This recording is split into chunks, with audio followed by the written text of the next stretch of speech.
Mr. Biggs? Thanks, Mr. Chairman. I thank the witnesses for being here today. I'm over here. Thank you so much for being here. I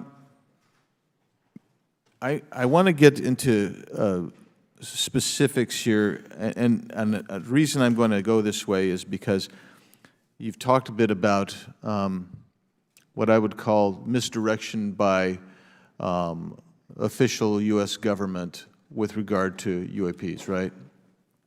And so I'm going to get to that in a second. But last week, White House NSC spokesman John Kirby stated that UAPs are having an impact on our training ranges and need to be treated as a legitimate issue. Do you concur with his statements? That's for each of you. Yes. Yes. Yes. Okay. Now, having said that, I'm going to take you to specific instances around the Phoenix Valley, because that's where I live. And in '97, we had the famous Phoenix Light case. I don't know if any of you are familiar with that.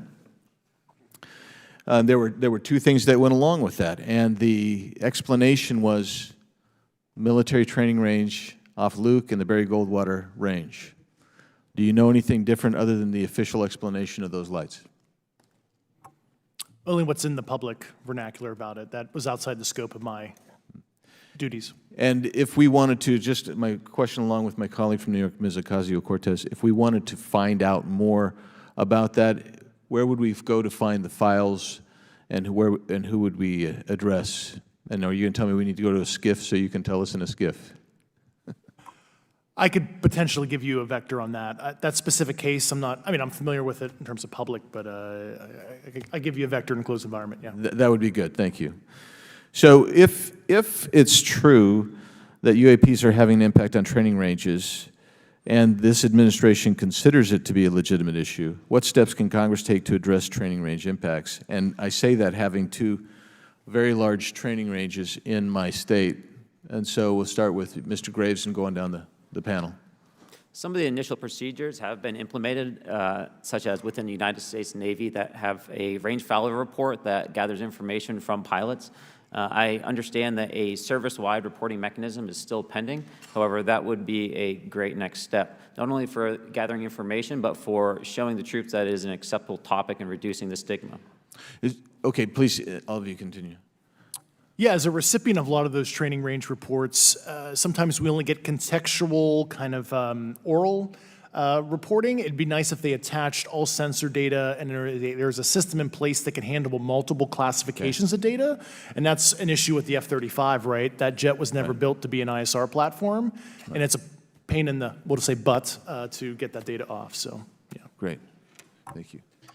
Yeah, I would agree with the previous two. Being a user of those training ranges, that the data has to be out there. You have to acknowledge that you're seeing them, and then you have to collect the data. Right now, you get the report, someone says, I saw something, but no one collects the radar data to back it up and do research. Okay. Do you believe that the 2019 classification guidelines for UAPs interferes with the federal government's ability to be transparent with the American people? And do you think we need to be more transparent with the American people?